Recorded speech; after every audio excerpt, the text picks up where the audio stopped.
जय श्री राम दोस्तों, आपका हमारे चैनल रामायण 1.8 में स्वागत है। महाभारत का युद्ध धर्म और अधर्म के बीच का सबसे भीषण संग्राम था। इसमें कई ऐसे घटनाक्रम हुए जिनमें नैतिकता और रणनीति के नाम पर कई अन्याय भी किए गए। इन्हीं घटनाओं में से एक था वीर अभिमन्यु की मृत्यु।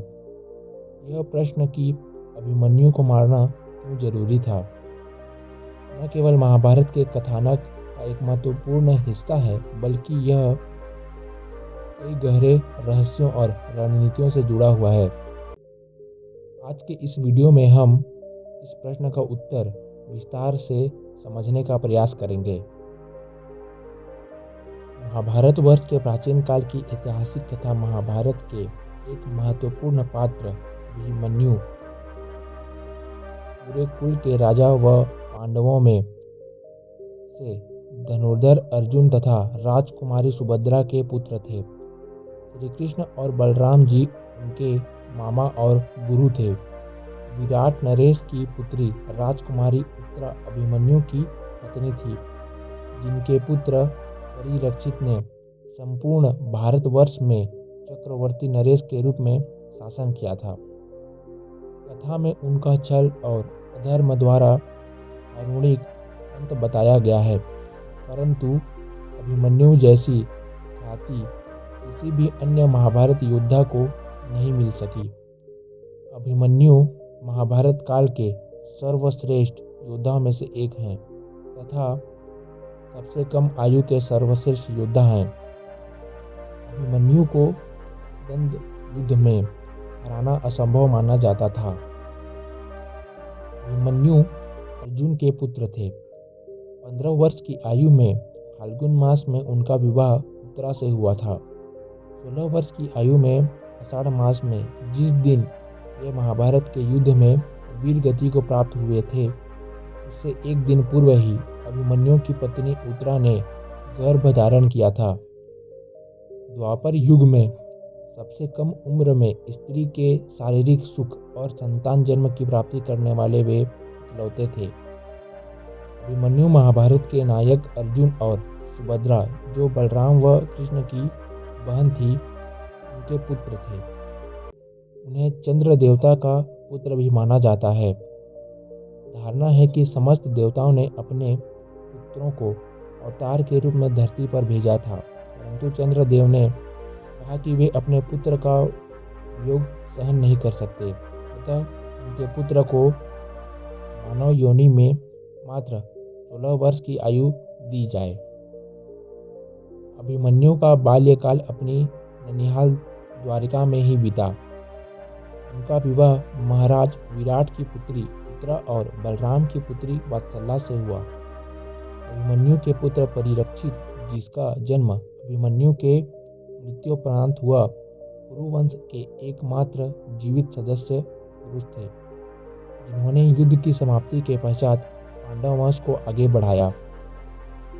अभिमन्यु एक असाधारण योद्धा थे। उन्होंने कौरव पक्ष की व्यूह रचना, जिसे चक्रव्यूह कहा जाता था, के 7 में से 6 द्वार भेद दिए थे। कथानुसार अभिमन्यु ने अपनी माता की कोख में रहते ही अर्जुन के मुख से चक्रव्यूह भेदन का रहस्य जान लिया था, और सुभद्रा के बीच में ही निद्रामग्न होने से वे व्यूह से बाहर आने की विधि नहीं सुन पाए थे। अभिमन्यु की मृत्यु का कारण जयद्रथ था, जिसने अन्य पांडवों को व्यूह में प्रवेश करने से रोक दिया था। संभवतः इसी का लाभ उठाकर व्यूह के अंतिम चरण में कौरव पक्ष के सभी महारथी युद्ध के मानदंडों को भूलकर उस बालक पर टूट पड़े, क्योंकि कोई भी कौरव पक्ष का योद्धा द्वंद्व युद्ध से अभिमन्यु को पराजित नहीं कर सके थे। भगवान बलराम जी के रौद्र धनुष के सामने कोई भी योद्धा, चाहे वो कर्ण, द्रोणाचार्य, कृपाचार्य, अश्वत्थामा या दुर्योधन,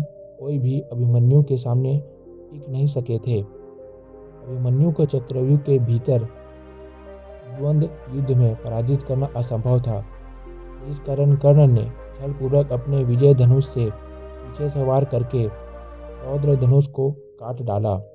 क्रोधित अभिमन्यु कुछ समझ पाते उतने में ही उनके रथ को द्रोणाचार्य ने प्रहार किया। देखते ही देखते अवसर पाकर सभी योद्धा अभिमन्यु पर टूट पड़े। दुर्योधन पुत्र लक्ष्मण को यमलोक पहुंचाकर अभिमन्यु दुर्योधन के सामने वंश विनाशक के रूप में घृणित हो चुके थे, क्योंकि दुर्योधन के बाद राजा के रूप में लक्ष्मण ही राज्य करते।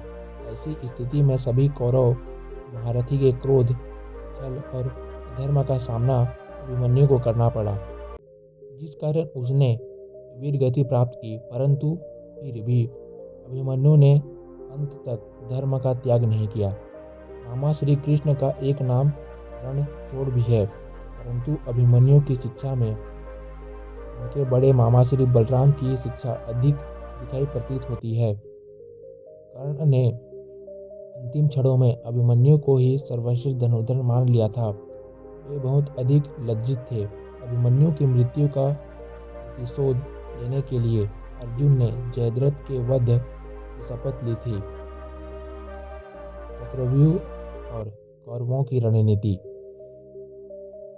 महाभारत के युद्ध में चक्रव्यूह एक अत्यंत जटिल और घातक युद्ध नीति थी। इसे तोड़ने के लिए विशेष ज्ञान और कौशल की आवश्यकता होती थी। अभिमन्यु ने यह युद्ध नीति अपने माता सुभद्रा के गर्भ में ही अर्जुन से सीखी थी, लेकिन उन्हें केवल चक्रव्यूह में प्रवेश करने की विधि पता थी, बाहर निकलने की नहीं। कौरवों ने इस कमजोरी का लाभ उठाने की योजना बनाई। कौरवों ने द्रोणाचार्य के नेतृत्व में युद्ध के 13वें दिन चक्रव्यूह की रचना की।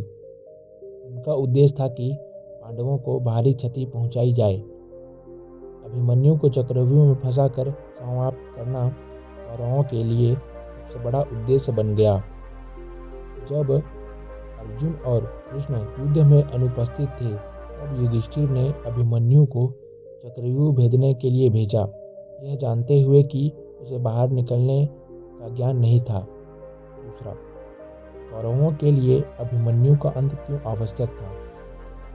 अर्जुन और पांडवों का मनोबल तोड़ना। अभिमन्यु सिर्फ एक योद्धा नहीं, बल्कि अर्जुन का पुत्र था। अगर अभिमन्यु मारा जाता तो इससे अर्जुन की मानसिक स्थिति प्रभावित होती और पांडवों का मनोबल गिरता।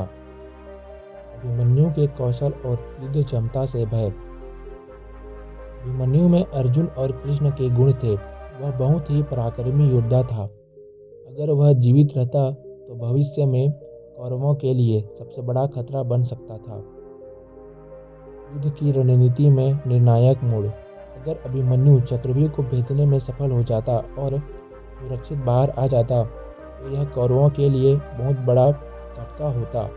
वे जानते थे कि यह अवसर फिर नहीं मिलेगा। द्रोणाचार्य की प्रतिज्ञा और दुर्योधन की इच्छा। द्रोणाचार्य ने प्रतिज्ञा की थी कि जब तक अर्जुन युद्ध क्षेत्र में नहीं आएंगे, वे चक्रव्यूह बनाए रखेंगे। दुर्योधन चाहता था कि किसी तरह से अभिमन्यु को समाप्त किया जाए ताकि अर्जुन का मानसिक आघात पहुंचे। अभिमन्यु की नृशंस हत्या, धर्म की पराकाष्ठा। जब अभिमन्यु चक्रव्यूह में प्रवेश कर गया तो उसने अकेले ही कई महारथियों को परास्त किया। उसने कौरवों की सेना में हड़कंप मचा दिया। यह देखकर कौरवों ने एक घिनौनी योजना बनाई, अकेले अभिमन्यु पर एक साथ हमला। जयद्रथ की भूमिका। जयद्रथ ने अर्जुन के शेष भाइयों को चक्रव्यूह में प्रवेश करने से रोक दिया। 7 महारथियों द्वारा हमला। कर्ण, द्रोणाचार्य, दुशासन, कृतवर्मा, अश्वत्थामा, शल्य और कृपाचार्य ने मिलकर अभिमन्यु को मार डाला। अस्त्र शस्त्र छीनना। कौरवों ने युद्ध के नियमों को ताक पार रखकर अभिमन्यु के सभी अस्त्र छीन लिए। गदा से संघर्ष। अंत में अभिमन्यु ने गदा उठाकर दुशासन के पुत्र का वध किया, लेकिन कौरवों ने उसे पीट कर मार डाला। यह कृत्य युद्ध के धर्म के विरुद्ध था, क्योंकि युद्ध में एक अकेले और निहत्थे योद्धा पर 7 महारथियों का हमला अनुचित था। अभिमन्यु की मृत्यु के दुष्परिणाम। अर्जुन का क्रोध और जयद्रथ वध। जब अर्जुन को अभिमन्यु की नृशंस हत्या का समाचार मिला तो उन्होंने प्रतिज्ञा की कि अगर अगले दिन सूर्यास्त से पहले जयद्रथ का वध नहीं किया तो वे स्वयं को अग्नि को समर्पित कर देंगे। इस प्रतिज्ञा से कौरवों में भय व्याप्त हो गया। पांडवों की प्रतिशोध की भावना। अभिमन्यु की मृत्यु ने पांडवों को और अधिक आक्रामक बना दिया। वे अब सिर्फ विजय के लिए नहीं बल्कि प्रतिशोध के लिए लड़ने लगे। अधर्म की पराजय का संकेत।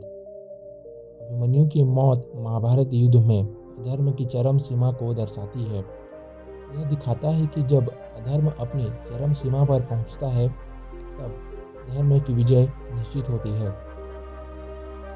क्या अभिमन्यु का बलिदान अनिवार्य था? अगर कौरवों का युद्ध में टिके रहना था तो उनके लिए अभिमन्यु को मारना आवश्यक था। वह पांडव सेना का सबसे शक्तिशाली युवा योद्धा था। अगर जीवित रहता तो युद्ध परिणाम जल्दी पांडवों के पक्ष में हो सकता था। कौरवों के लिए यह मनोवैज्ञानिक और रणनीतिक लाभ का विषय था।